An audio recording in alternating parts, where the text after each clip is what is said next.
Very good morning, student. I am Asim Kumar Mandal as a science teacher representing Santipani Higher Secondary School, Rajodha. Student, today I am taking the another most important topic from the class 10th science chapter number 12, electricity, Ohm's law. According to the exam point of view, this is a most important topic. Okay, student, what is the mean of the Ohm's law? Why we used Ohm's law? What is the purpose of Ohm's law?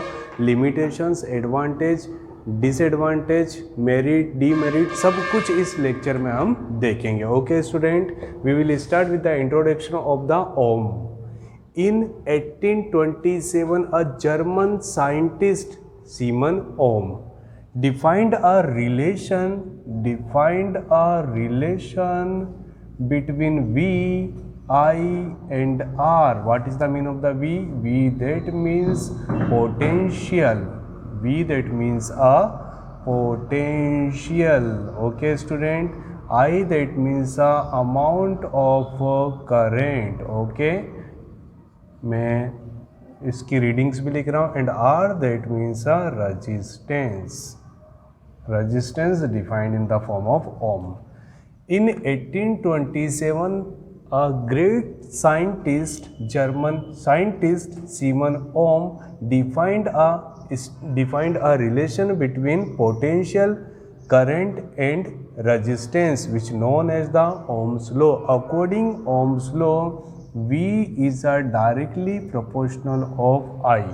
What is the meaning of the V, student? V that means a amount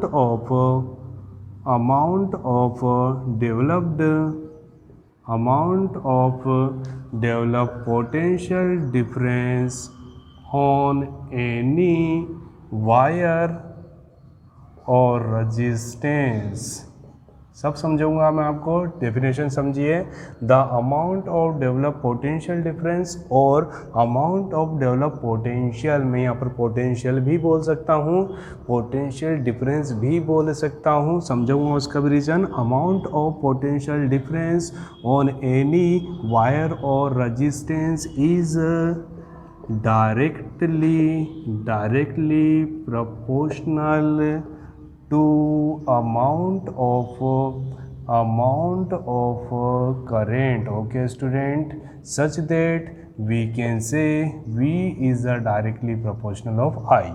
Let we consider a simple diagram. External source, battery directly connected with any key, plug key K. Okay student, when connect we used a wire और resistance capital R. देखिए student, जब भी for example एक real life example लेता हूँ. जैसे आपने gas के ऊपर चाय बनाने के लिए किसी एक बर्तन का यूज़ कराएं, तो जैसे ही आप उसको हीट दोगे तो वो क्या होने लगेगा? गर्म होने लगेगा. मतलब जितना आप गैस देंगे उसमें हीट उतनी प्रोड्यूस होगी. मतलब मैं बोल रहा हूँ किसी एक वायर में जितना भी हम करंट फ्लो करेंगे उसमें उतनी हीट प्रोड्यूस होगी. The another form of heat are known as potential represented by V. Okay student, another example आपने देखा होगा जब भी आप सेल फोन को यूज़ करते हैं, आपने सेल फोन को चार्जिंग पे लगाया है तो धीरे धीरे वो क्या हो जाता है? गर्म हो जाता है. हम LED को, टीवी को जब हम लगातार देखते हैं तो वो भी सर्किट क्या हो जाता है? गर्म हो जाता है डिवाइस. ओके स्टूडेंट, और एग्जाम्पल चार्जर को देख लीजिए, आप प्रेस को देख लीजिए. प्रेस बहुत अच्छा एग्जाम्पल है. जैसे हमने ठीक है प्रेस का की को क्या करा? ऑन करा. स्विच जैसे ही चालू करा तो धीरे धीरे उसमें हीट क्या होने लग जाती है? डेवलप होने लग जाती है. बिल्कुल ठीक वैसे ही due to flow of current some potential will be develop. First one, due to flow of current some potential will be develop. Okay student, through the resistance. So according to the Ohm's law, पहले तो Ohm's law है क्या? German scientist George Simon Ohm defined a relation between potential, current and resistance are known as Ohm's law. Okay student, one more time. In 1827, the German scientist Georg Simon Ohm established a relation between potential, current and resistance are known as Ohm's law. According to the Ohm's law, potential is a directly proportional flow of current. V is a directly proportional I. But we know that जब भी हम कहीं पर भी proportional को हटाते हैं तो we need a single constant. Here constant will be equal of capital R. What is the mean of the R? R that means resistance. मैं आपको ये भी बता चुका हूँ रजिस्टेंस क्या होता है, V equal to R I. अगर जो आपको यहाँ पर I defined the term resistance, this is a Ohm's law, V equal to R I, V will be equal of Ri, so the value of R will be equal of V by I. The amount of resistance will be a ratio between the potential and current. First one याद रहेगा student, the value of resistance, the value of resistance will be a ratio between the potential and current. This is a value of resistance and this is a Ohm's law. ठीक है, resistance the SI unit of resistance is a ohm. क्यों ये बात बता रहा हूँ? Because Ohm, ठीक है, also the name of scientist. The SI unit of resistance will be equal of Ohm and the name of scientist also Ohm. It is represented by like this. Okay student, this is a simple introduction related to Ohm's law. Now circuit diagram ध्यान से देखेंगे। Circuit diagram के लिए मैं आपको पहले एक instrument दिखाता हूँ। ठीक है, ये है हमारे सामने student ohms law. Okay, what is the mean of this? ये जो वायर है, ठीक है, पूरे ध्यान से देखेंगे। इस पर्टिकुलर वायर को आप जब किसी स्विच से कनेक्ट करेंगे, ओके, तो ये हमारे लिए क्या हो गया? Key. For example in the circuit diagram here we used a key that means a plug की, जो हमारे, ठीक है, ये क्या है? ये आपको मशीन दिख रही है, ओम्स लॉ बना बनाया दिख रहा है, और ये उसका अंदर का सर्किट डायग्राम है। Circuit diagram that means a wire connection and this is a level diagram. Okay student, in the Ohm's law we defined a battery. देखिए पहले इस डायग्राम को देखिए, ठीक है, बिल्कुल आप ध्यान से देख सकते हैं ये क्या है? Battery. Okay student, and this is a volt meter and this is a ammeter and this is a resistance and plug key that means a on and off. Okay student, this is a Ohm's law. ये जो आपके सामने पूरा दिख रहा है ये क्या है? ओम्स लॉ है, जिसमें आपको एक वोल्ट मीटर दिख रहा है और सेकंड क्या दिख रहा है? अमीटर। जब बच्चे लैब में जाके इस स्ट्रक्चर को देखते तो वो समझते हैं वोल्ट मीटर और अमीटर जो है वो कैसे है? बिल्कुल सीरीज में। That is correct. Volt meter और अमीटर दोनों कैसे होने चाहिए? सीरीज में होने चाहिए। वोल्ट मीटर और अमीटर सीरीज में होना चाहिए, बट वोल्ट मीटर के पैरेलल हम एक वायर को कनेक्ट करेंगे जिसको हम क्या बोलते हैं? रजिस्टेंस। ओके स्टूडेंट, ध्यान से देखिए, हियर रजिस्टेंस, ये जो अमीटर है इसके साथ हम एक रेजिस्टेंस को यूज़ करते हैं। What is this? This is a resistance. How to connect? ठीक है, जैसे ही हम इसको, ठीक है, ये हमारे लिए क्या है? ठीक है, terminal, positive terminal and negative terminal. Okay student, ठीक है, ध्यान से देखिए, हम इसको ऐसे खोल सकते हैं। तो this is a positive terminal and this is a negative terminal. This total structure are known as the Ohm's law. Okay, what is this? इसके अंदर हमने एक बैटरी को फिट कर रखा है और इस रेगुलेटर के माध्यम से हम करंट को इंक्रीज और डिक्रीज कर सकते हैं। ठीक है, ये जो है इस डायग्राम से थोड़ा सा डिफरेंट है। अगर जो आप लैब में डायग्राम बनाना चाहेंगे तो मैं वो भी समझाऊंगा, बट ये जो आप लेबोरेटरी में बनाया ओम्स लॉ देखते हैं, पहले मैं उसको एक्सप्लेन कर दूं। Volt meter, what is the mean of the volt meter? Volt meter is a device which used to determine the value of current in voltage. Voltage को कैलकुलेट करने के लिए वोल्ट मीटर का यूज़ होता है। ठीक है, एम्पियर में कैलकुलेट करने के लिए अमीटर का यूज़ होता है। Both are in the series form, both are in the series form. और वोल्ट मीटर के पैरेलल हम क्या लगाते हैं? एक wire that means a resistance.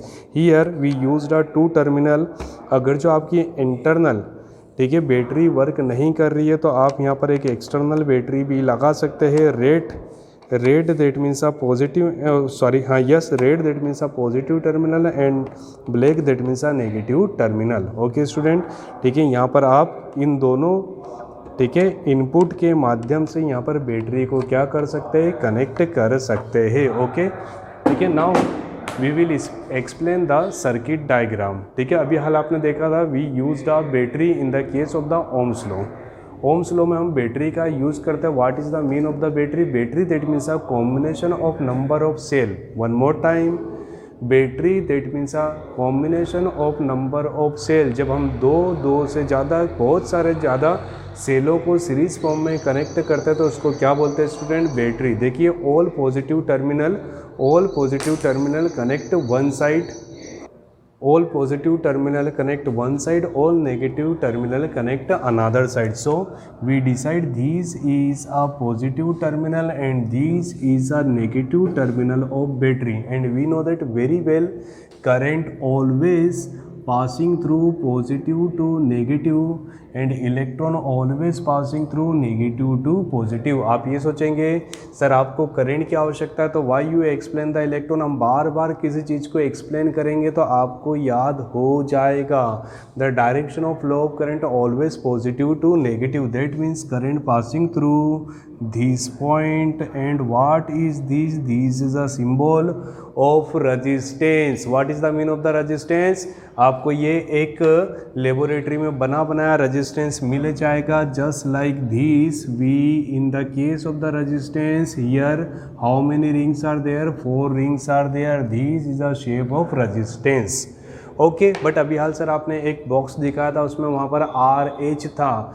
RH that means a resistance. Resistance is a constant and resistance is a variable. मैं उनमें भी बहुत अच्छे से डिफरेंस बताऊंगा. तो ये रेजिस्टेंस है. This is a volt meter. We used a volt meter parallel to resistance and series with the ammeter. देखिए ये जो है वोल्ट मीटर रेजिस्टेंस के साथ पैरेलल में यूज़ होता है बट अमीटर के साथ सीरीज में यूज़ होता है. दिस इज़ अ की. जैसे ये पॉइंट को हटा दूंगा दैट मीन्स अ ऑफ और पॉइंट है that means a on. Okay student ठीक है. This is a circuit diagram of Ohm's law and this is a introduction of Ohm's law and this is a principle of Ohm's law. Now time to define the experiment. ठीक है. In a case of Ohm's law we used a number of cell. Student ध्यान से सुनिए, मैं यहाँ पर बार बार बोल रहा हूँ. मैं we used a number of cell 1 2 3 4 5 6 and so on. ठीक है. जब हम इसका प्रैक्टिकल करेंगे in the case of experiment we used a 1 cell for the first case. हम कितना यूज़ करेंगे? सिर्फ देखिए यहाँ पर लिखा है serial number of cell used in the circuit.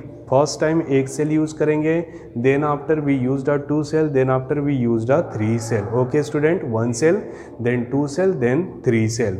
जैसे ही हमने फर्स्ट सेल को कनेक्ट करा, स्विच को ऑन करा, we take reading from the ammeter and voltmeter both. Ammeter and voltmeter both are the device जो इनिशियल कंडीशन में 0 पर है. 0 that means a null condition. जैसे ही यहाँ पर बैटरी को कनेक्ट करेंगे we getting the some deflection from the left और राइट. कहीं पे भी डिफ्लेक्शन आएगा उस डिफ्लेक्शन को नोट करेंगे. ठीक है. वोल्ट जैसे करंट कितना आ रहा है 0.2 तो यहाँ पर हम करंट को नोट करेंगे 0.2. यहाँ पर वोल्टेज कितना मिल रहा है 0.4 तो यहाँ पर हमने नोट कर लिया 0.2. यहाँ पर हमने नोट कर लिया 0.4. Then finally 0.4 divide by 0.2 will be equal of 0.2. Okay student. So this is a first reading. For example now we used another cell plus मतलब इन दोनों का वोल्टेज प्लस हो जाएगा तो अमाउंट ऑफ करंट भी इंक्रीज हो जाएगा. Then we getting the second reading. Finally we getting the third reading और सारे रीडिंग का हम मीन निकाल लेंगे. This is a resistance of wire. Okay student. That means Ohm's law is a device which used to determine the value of resistance. What is the meaning of Ohm's law? It is a device which used to determine the value of resistance by use of ammeter and voltmeter. Okay student. Another definition.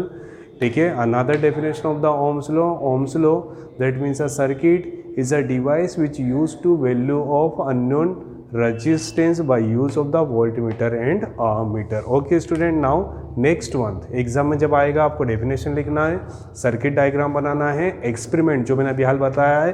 आप पहले cell को use करेंगे, फिर आप 2 cell को use करेंगे, फिर आप 3 सेल को यूज़ करेंगे, सभी रीडिंग को नोट करेंगे, रेशो को कैलकुलेट करेंगे and finally we getting the mean.